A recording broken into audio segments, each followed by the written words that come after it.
and say that they can, so long as that doesn't restrict the rights of either other religious sects or the non-religious. And I think that in modern culture that's become an issue. Like, people are saying, oh, well, the government can't restrict my rights to disallow gay marriage, for example. But because if we allow gay marriage, that's infringing on the rights of Christians to have marriages between a man and a woman. And that really would be an example of, well, then that's just a matter of imposing your religion, your version of morality over everyone else. So, sure. I think it's a matter of, like, how far does that really go? It's a good general starting point. Anyone else? Okay. Yeah. So, as you can see, the First Amendment says Congress. It originally very clearly did not apply to state governments at all. There were quite a few states that had established churches at the time that the First Amendment was ratified. So we have the 14th Amendment that says that no state shall deprive anyone of life, liberty, or property without due process of law. The courts have said that this applies most of the Bill of Rights to the states, not all of it. There are still a few clauses in the Bill of Rights that don't apply to the states, but the whole of the First Amendment does because of this clause. And then the last relevant part, which the relevance you will see later in the presentation, is Section 5 of the 14th Amendment, which gives Congress the power to enforce all of the stuff that's earlier in the 14th Amendment, which is, it plays into, I'm sure you all remember from high school government probably much better than I do, the part about Congress only having limited powers, the federal government only being able to do the things the Constitution says it does. So 14th Amendment Section 5 is pretty important to be able to say that Congress can do the things that the 14th Amendment says, as well as the things that are listed in Article 1, Section 8. That was kind of boring, but you'll see how it's all relevant later. So the Mormon cases from the late 1800s, these are pretty much the only time before the mid-20th century the Supreme Court ever even talked about the free exercise clause, because really, when is the federal government going to have anything to do with it? And, you know, as I said, it didn't apply to the states until the mid-20th century. So the reason these cases come up is because the Mormons were fleeing to the territories which were still governed by the federal government. So when these things happened in like Utah and Idaho, those were not states yet, so they were still under federal government's control and therefore bound by the federal Bill of Rights. So that's why these cases are coming up here. Reynolds v. U.S. Was pretty straightforward. The government passed a law that says you can't be married to more than one person at once. And the Mormons don't like this. And so it goes all the way up to the Supreme Court, and the Supreme Court upholds the law. Basically, so they draw this distinction between belief and action. You know, the First Amendment, they say, protects the right to believe whatever you want. You can believe in, you know, polygamy, but you can't act on that belief because according to them, polygamy would be absolutely terrible and destructive of society and all these things. So that's kind of the basis of that. Is that the Reynolds versus U.S.? Yeah. Yeah. So then a couple of quotes I have up here. One of them says, the only question which remains is whether those who make polygamy a part of their religion are accepted from the operation of the statute. If they are, then those who do not make polygamy a part of their religious belief may be found guilty and punished, while those who do must be acquitted and go free. So this kind of highlights the basic inequality concern that's at the heart of at least my objection to religious exemptions. Religious people should have to follow the same laws everyone else does. If you give religious people the right to break certain laws because of their beliefs, then you're treating religious people or people of the particular religion differently from everyone else in society, and that's not how things are supposed to work in democracy. It seems interesting that this is a case where that sort of thing was not allowed, when I feel like in other cases it is. Like, for example, in Catholic hospitals not having to provide contraception. We'll get there later. Yeah. And then the second quote I have up here, to permit this would be to make the professed doctrine of religious belief superior to the law of the land, and in effect to permit every citizen to become a law unto himself. Government can exist only in name for such circumstances, which I guess is better rhetoric for the same kind of point. The other two Mormon cases that went up to the Supreme Court Davis versus Beeson required people who wanted to register to vote to swear that they were not polygamists or members of a polygamous organization, which was again upheld by the Supreme Court. It's a little bit more gray in that now we're getting into like freedom of association, where we're very much going after. Wait, sorry. Bigamy is two. Being married to two people. Yeah. So why would it require voters to swear they're not bigamists? Well, because this was Idaho and there were a lot of Mormons there at the time. Oh, this is only Idaho. I thought this was the government saying. This is like the resolution of the court case. Yeah. So yeah. I'm not entirely sure what the governing structure in Idaho was at the time, but it was under the federal government as a territory, and the government said if you want to register to vote, you have to swear that you're not practicing bigamy or part of an organization that does, and the Supreme Court said that law is okay. And then the last one, late corporation of the Church of Jesus Christ of Latter-day Saints versus U.S. Basically, the government took all the Mormon church's property and took away their status as a corporation, which is why it says the late corporation. Okay, so that means that Davis was overturned then, right? Essentially? No. Wait, so you can't vote in Idaho unless you're unless well, you're not you couldn't in 1890 at least. Okay, so then you still can't, right? Or can't you? I don't know. I doubt this has come up very recently. Really? Is there like a requirement that you're a polygamist? That you not be a polygamist. Oh, that you not be. Bigamy and polygamy are the same thing. If that wasn't. No, bigamy and polygamy. Oh, bigamy is two. I thought. Monogamy. Think about. Yeah. Bigamy is big. Oh, The I was fact that we thinking have the that word man and monogamy. wife. Yeah. Okay. Yeah, no, bigamy is the crime of marrying someone when you're already married to someone else. Okay, gotcha. Okay. Yeah. So all of these are the government doing things the Mormon Church doesn't like, the Mormon Church is doing, and the Mormon Church does. Yeah. And at the end of this, they have basically nothing left, and that is why the Mormon Church today, the mainstream one, is not polygamous. They pretty much surrendered after the last of these cases. So that's kind of the Mormon cases. What are people's thoughts on that? Those. I think it's kind of like also making a value judgment though based on like, no, you can't have polygamy. I mean, not that I say like I am polygamist or anything, I don't really care, but like people should be able to do what they want, I guess. I don't know. I mean, isn't the federal government essentially establishing a standard of monogamy then, which is kind of Judeo-Christian? Kind of, yeah. So, I don't know. Yeah, I think that we can say that it's not like Mormons should just be allowed to marry whoever they want. Everyone should Right. be allowed. Yeah, it has to be a universal Yeah. standard. Yeah. Kind of like Native Americans shouldn't be the only ones allowed to smoke peyote. Like everyone should be allowed to smoke peyote. Sure. But the thing is that the Native Americans would like you. That's the whole point. What do you mean? I mean, you have to be like accepted into their like inner circles. Anyone can go pick a cactus and smoke it. No, but they You can quote like me on make it that. a certain way. Don't they? I think they have to make it a certain way. If you want to brew ayahuasca, then yes. Oh, I'm thinking of ayahuasca. Okay, Ayahuasca. yeah, we'll get to peyote not too long down the road, but we've got a couple more slides first. Yeah, so as I said, in the mid-20th century, the free exercise clause, along with most of the rest of the Bill of Rights, was applied to the state government. So we now have a lot of cases coming up out of the states.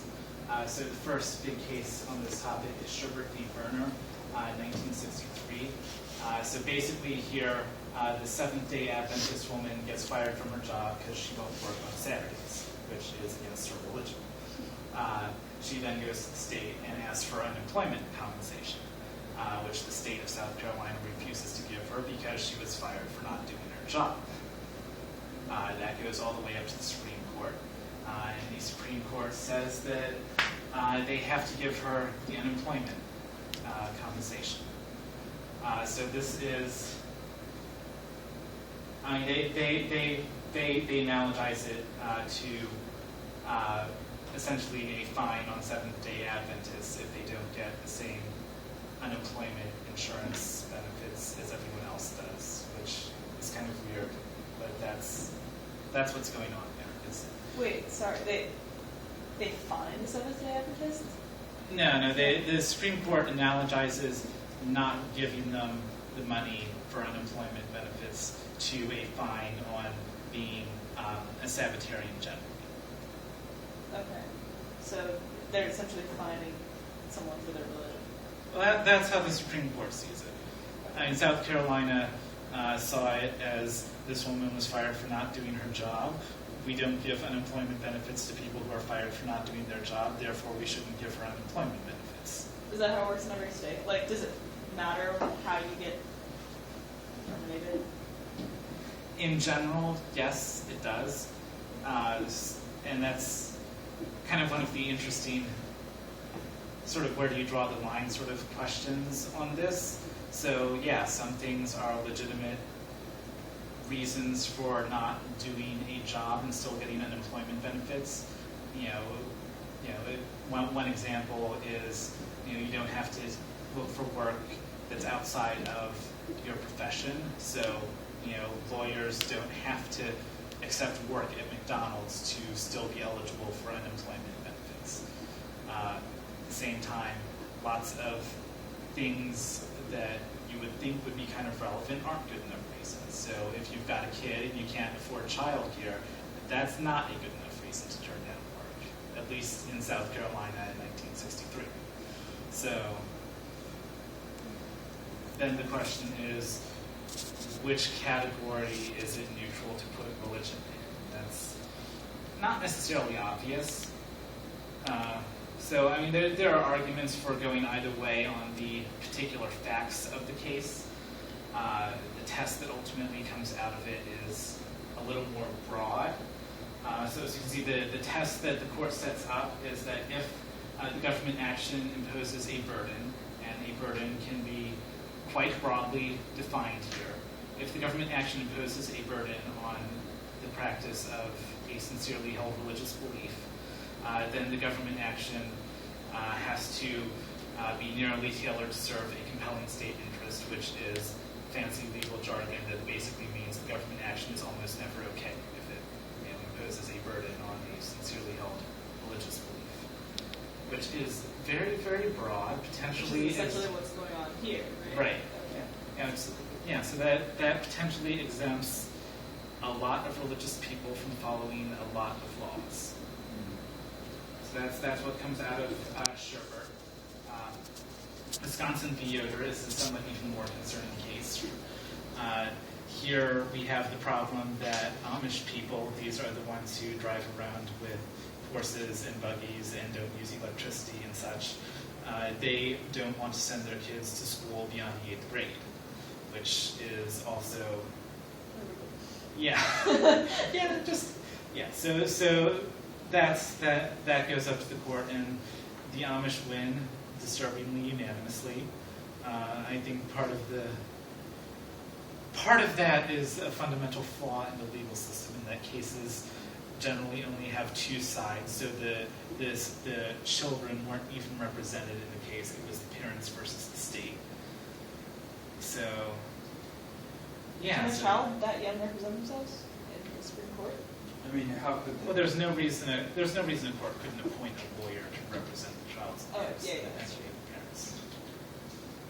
So, yeah, that's that case. I feel like there was more I wanted to say, but it's not coming to me at this moment.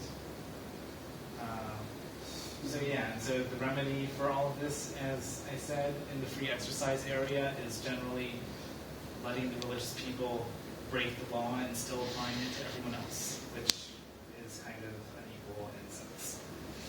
So, moving on. How am I doing for time? I have no comment. 7:30. Okay. And I started really late.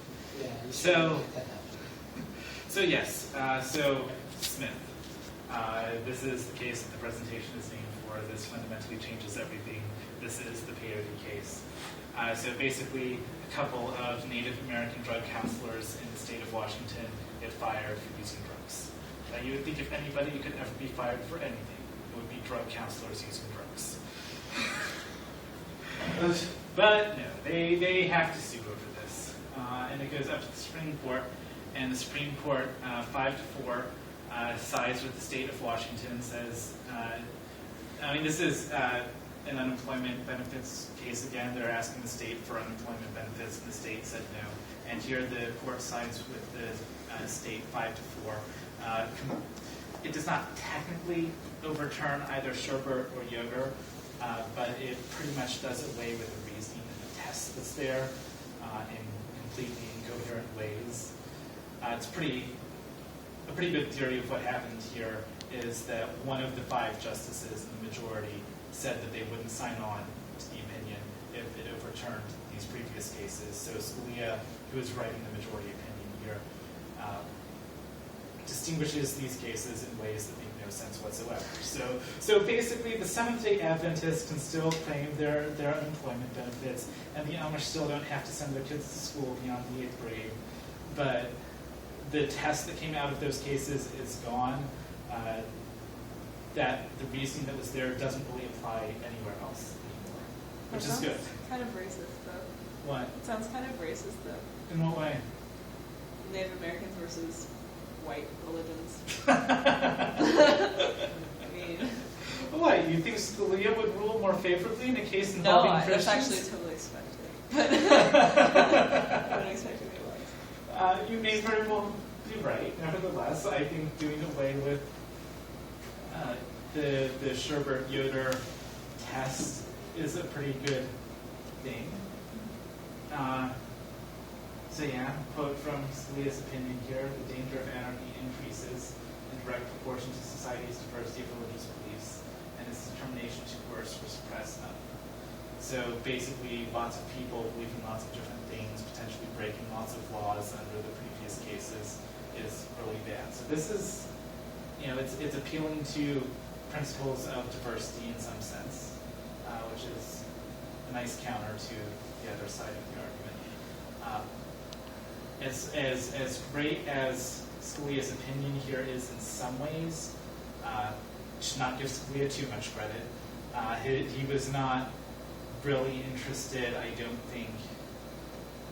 He was not motivated by the religion questions involved so much as Scalia absolutely hates judges balancing interests. He thinks that is work for elected legislatures. He's an unelected judge. His job is to follow the rules and to give rules to the lower court judges. And so he doesn't like the Sherbert-Yoder regime, where judges are potentially balancing the state's interest in upholding the law versus the religious minorities' interest in practicing their religion. Balancing Scalia is not what courts are supposed to do. So that is what is motivating Scalia here, I think, probably more than racism or religion concerns.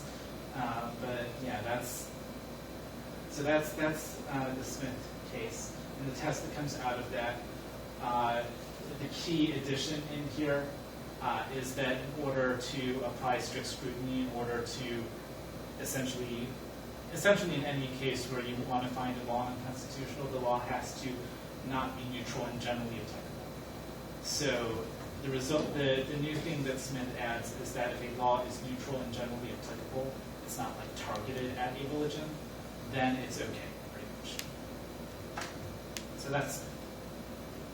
And that is the standing interpretation of what the Free Exercise Clause of the United States Constitution is. Anyone have any more thoughts, responses on that?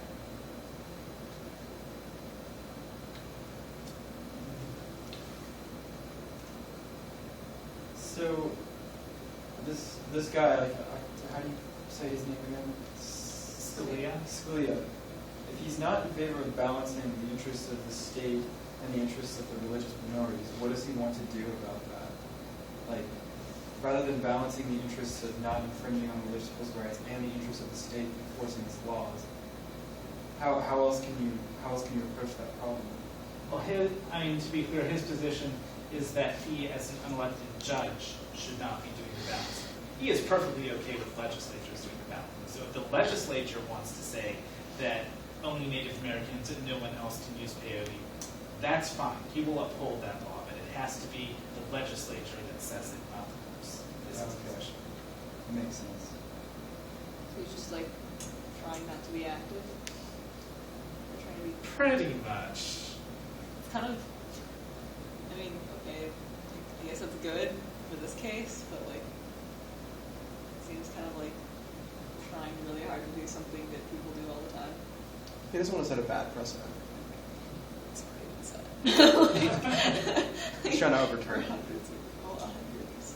Okay, so now that we've seen sort of the two sorts of legal doctrines that pop up in the area of the free exercise clause, which do you all think is preferable? I mean, you know what I think.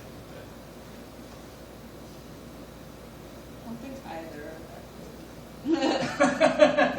Really, and how would you write the law? I mean, I'm not sure how I would specifically write it, seeing as like there's a lot of cases that can come up, of course, but these in a lot of like both tests, it seems like in a lot of ways infringe on like I guess secularism. It seems like I don't know. Like, do you think that's true too? Well, what do you mean by secularism? Well, I don't get this one as well as I got the one before. Like, this one is just essentially overturning the last test, right? More or less. Okay. What does more or less mean? Is it like...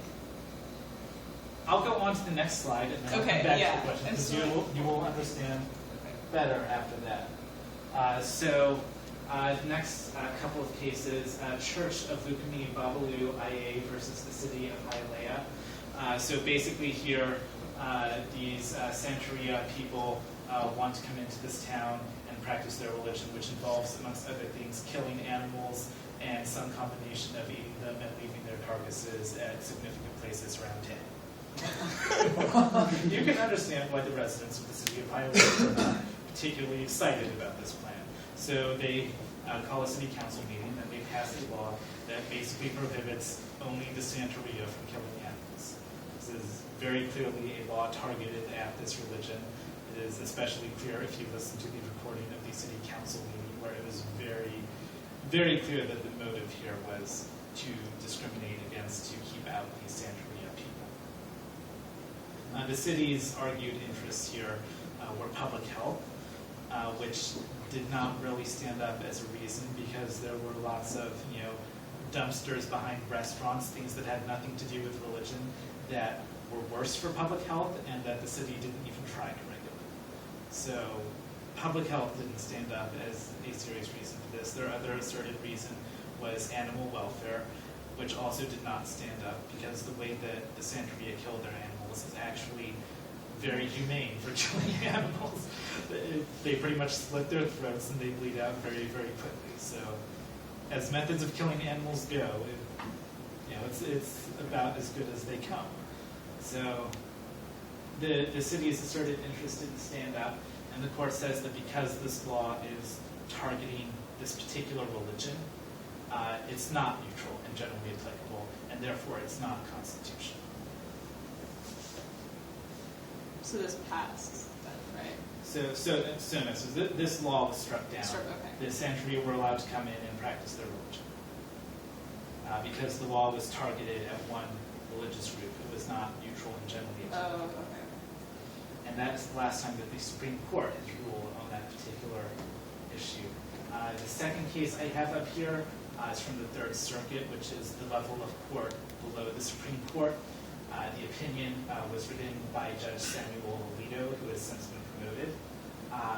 So the issue here is Islam, or specifically Muslim men, are required by their religion to have beards of some kind, and that conflicted with the policy of the police department of the city of Newark, New Jersey. So this goes to the Third Circuit, and the Third Circuit says that because the police department will grant an exemption for people with a certain skin condition, based on the Americans with Disabilities Act, that therefore it can't be too important to the functioning of the police department for the cops to not have beards of any kind, and so the Muslims have to get an exemption too. So this case reads neutral and generally applicable to mean that if anybody gets any exemption for any reason, then religious people have to get an exemption. As I said, this is not the Supreme Court. This is the Third Circuit. Other courts at the same level of the court system have said opposite things. The Supreme Court has not chimed in on this yet. So what neutral and generally applicable means depends on what part of the country you're living in, what circuit court has jurisdiction over you. So that's sort of where neutral and generally applicable ends up. Does that clarify at all the Smith test, or have I just confused you more? No. What? I mean, this is like kind of unrelated. What are the borders of the Third Circuit? The Third Circuit covers Pennsylvania, New Jersey, and Delaware. We're in the Fourth Circuit. Okay. Just wondering. Just haven't gotten the circuit court before. Yes, Yeah. I have no idea what the Fourth Circuit has said on this subject. I have not looked it up. Do you know what other circuit courts have said on the subject? Or is this just like the most important one? Yeah, I don't think this is any more important than any other, except insofar as the judge who wrote it is now a Supreme Court justice. But other circuits have definitely read neutral and generally applicable much more narrowly, basically as saying that the law has to be more or less intentionally targeted at a particular religious group in order to not be okay under the Constitution.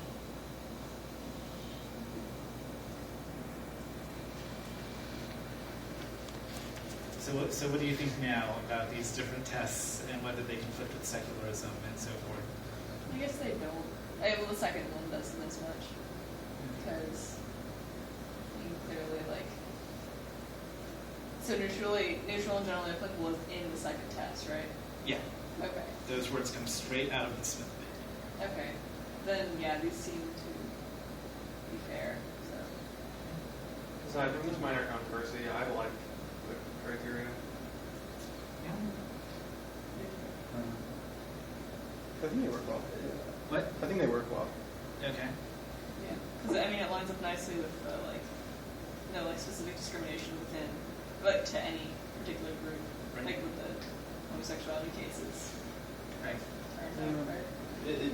I would assume that it is a two-way street, and like it's been working that way. Like in terms of like in one direction, it prevents religious practices from being like infringed upon or stamped out by certain laws. But at the same time, it should also mean that religion can't get any privilege or exemption from having to follow certain laws that everyone else would have to follow. So I guess we'll get to that. Is there anybody who prefers the Sherper-Yoder version? Are there reasons too, like, besides the general principle? Isn't the main difference between that like belief versus practice? Yeah. I mean, certainly under either test, the government can't make believing X a criterion for anything. The Sherper-Yoder thing sort of does away with the distinction between belief and conduct and says it's all protected by the free exercise clause to the same extent. And the Smith stuff says, I mean, it still says the government can't use belief as a criterion for anything, but so long as the conduct requirement is not about the particular religion, it's okay under Smith, or under Smith. So that definitely brings the distinction back to a significant extent.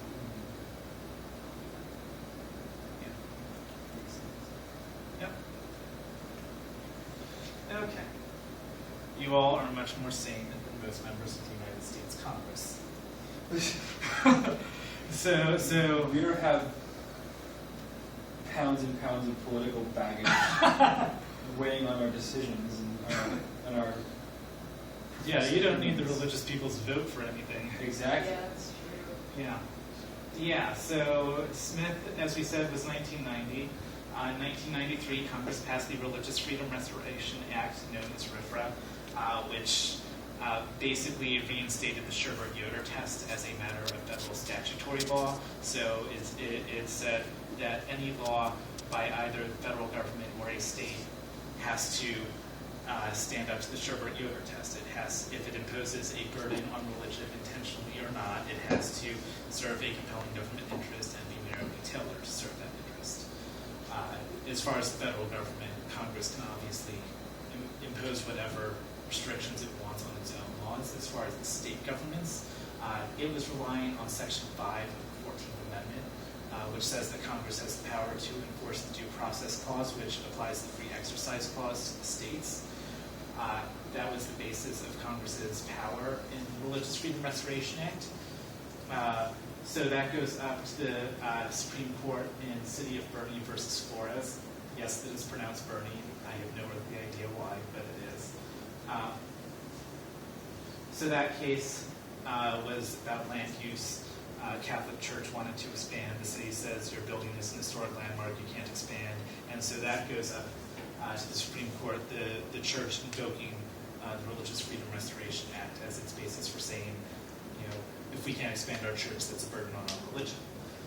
And the Supreme Court says that Section 5 of the 14th Amendment gives Congress the power to enforce the Free Exercise Clause against the states, but only what the Supreme Court says the Free Exercise Clause means, which is the Smith test, not the Sherbert-Yoder test. So this case invalidates RFRA as applied to the states. So the Federal Religious Freedom Restoration Act does not apply to laws of state governments anymore. It still does apply to laws that are passed by the federal government. Wait, but didn't it start out in the state? Or did it start out federal? This was a federal law passed by Congress. Okay. So, which state was this? It was trying to Bernie versus Flores. I do not remember off the top of my head what state that was in. Okay, so that what the logic is they're trying to apply free exercise to the states, but with the Sherbert test instead of the Smith test. Right. Right. So Congress was telling the states that you have to follow the Sherbert test. It was invoking, it was claiming a power to enforce the Free Exercise Clause against the states that the 14th Amendment gives it. The problem is that the Supreme Court says that the Free Exercise Clause means Smith, not Sherbert. It's probably Florida. What? It's probably Florida. It could be Louisiana. Just leave it to the church. Do people follow that reasoning? I'm starting to think I don't really understand the difference between Sherbert and Smith as well as I thought I did. Okay. I thought it was just I thought it was just a matter of like your sincerely held religious belief would be Sherbert, and then like your actual like sincerely practiced belief. Did the neutral and generally applicable clause only come in for the Smith test? Yeah, neutral and generally applicable is only for Smith. So then for Sherbert, it wouldn't include that clause. It would just Yeah, be for sure.